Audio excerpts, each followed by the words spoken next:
திருவடி நேயர்களுக்கு நமஸ்காரம். குரு வாழ்க, குருவே துணை, குருவடி சரணம், திருவடி சரணம். இன்றைய பதிவு தமிழ் புத்தாண்டு பதிவு. தமிழ் புத்தாண்டு விசுவாவசு வருஷம் சித்திரை மாதம் பிறக்கின்றது. வரும் திங்கட்கிழமை அன்று நாம் எப்படி வழிபாடு செய்ய வேண்டும், புத்தாண்டை எப்படி வரவேற்க வேண்டும் என்பதை பற்றிய பதிவு.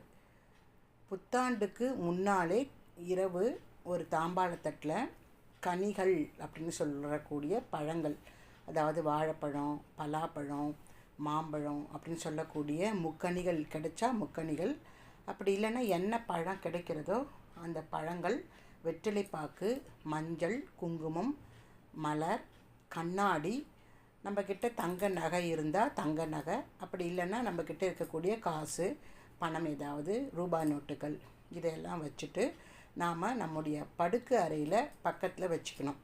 காலையில், அதாவது சித்திரை வருஷ பிறப்பன்னைக்கு கார்த்தால் எழுந்த உடனே அந்த தட்டை நாம் கண்ணார பார்த்து கண்ணில் ஒத்திக்கணும். வீட்டில் இருக்கிறவங்க எல்லாரும் அந்த தட்டை பார்த்துட்ட பிறகு அதை எடுத்துகிட்டு போயிட்டு பூஜை ரூமில் வச்சிடணும். அதன் பிறகு குளிச்சுட்டு எப்பவும் போல் ஒரு வருஷப்பிறப்பு சமையல் அப்படின்னு சொல்லுவாங்க, அந்த வருஷப்பிறப்பு சமையலில் அறுசுவையும் கலந்து இருக்கணும். கசப்பு அப்படின்னு சொல்கிற பொழுது அதில் வேப்பம்பு அன்னைக்கு இடம்பெறும். மாங்காய் பச்சடி அப்படின்னு சொல்லுவாங்க, அதுவும் இடம்பெறும். புளிப்பு, கார்ப்பு, துவர்ப்பு, இனிப்பு, உவர்ப்பு, இப்படி சொல்லக்கூடிய ஒரு அறுசுவைகள், அந்த அறுசுவைகளும் அந்த சமையலில் இடம்பெறணும். அப்படி சமையல் செய்துட்டு நம்முடைய குலதெய்வத்திற்கு, நம்முடைய இஷ்ட தெய்வத்திற்கு இலை போட்டு அன்றைக்கி படையல் போட்டு வழிபாடு செய்யலாம். கோயிலுக்கு போயிட்டு வரவங்க கோயிலுக்கு போகலாம். அன்றைக்கி சாயங்காலம் சில கோயிலில் பஞ்சாங்கம் படிப்பாங்க. அந்த பஞ்சாங்க பலனை கேட்கறது மிக மிக நல்லது, நன்மை பயக்கும் அப்படின்னு சொல்லுவாங்க. அதனால் அன்றைக்கி சாயங்காலம் முடிஞ்ச அளவுக்கு கோயிலுக்கு போயிட்டு வாங்க. பக்கத்தில் இருக்கக்கூடிய எந்த கோயில் இருக்கோ அந்த கோயிலில் போயிட்டு வரலாம். இந்த விசுவாவசு வருஷம் எந்த தெய்வத்தை அடிப்படையாக கொண்டு பிறக்கிறது அப்படின்னா சிவபெருமானுடைய அம்சமாக இருக்கக்கூடிய சூரிய தேவன் தான் இந்த வருஷப்பிறப்புக்கு அதிதேவதையாக சொல்லப்படுகின்றார். அப்போது அந்த சூரிய பகவானாக இருக்கக்கூடிய சிவபெருமான், அந்த சிவபெருமானை வழிபாடு பண்ணலாம். சிவபெருமானை வழிபாடு செய்பவர்கள் முருகன், விநாயகர், இப்படி சொல்லக்கூடிய அந்த தெய்வங்களை வழிபாடு செய்யலாம்.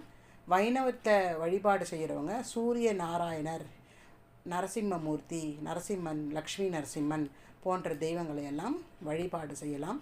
நமக்கு என்னென்ன வேண்டுதல் இருக்கிறதோ அந்த வேண்டுதல் எல்லாம் அன்றைக்கி நாம் ஆலயத்தில் இருந்தாலும் சரி, வீட்டில் இருந்தாலும் சரி, மனதார வழிபட்டு நம்முடைய இஷ்ட தெய்வத்தையோ குலதெய்வத்தையோ வணங்கலாம். காலையில் அன்றைய தினம் ராகு காலம், யமகண்டம் பார்த்து நல்ல நேரமாக பார்த்து நாம் படையலிட்டு இறைவனை வணங்கலாம். இந்த விசுவாவசு வருஷத்தன்னைக்கு நம்மளால் முடிஞ்ச அளவுக்கு யாருக்காவது ஏதாவது ஒரு அன்னதானம் செய்யலாம். யாருக்காவது இல்லாதப்பட்டவங்களுக்கு, ஏழைகளுக்கு உணவை தானமாக கொடுக்கலாம். அப்படி அன்னதானம் செய்தால் மிகவும் ஒரு புண்ணியமான ஒரு செயலாக கருதப்படும். அந்த புண்ணியம் நம்முடைய வம்சத்தை வளர்க்கும். அதனால் அன்றைக்கி தமிழ் வருஷப்பன்னைக்கு யாருக்காவதுக்கு நம்ம அன்னதானம் செய்வது மிகவும் நல்லது.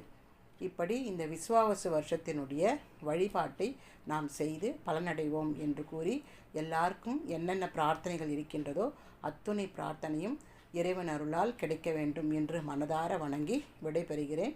மீண்டும் வேறு ஒரு பதிவில் சந்திப்போம். குரு வாழ்க, குருவே துணை, குருவடி சரணம், திருவடி சரணம்.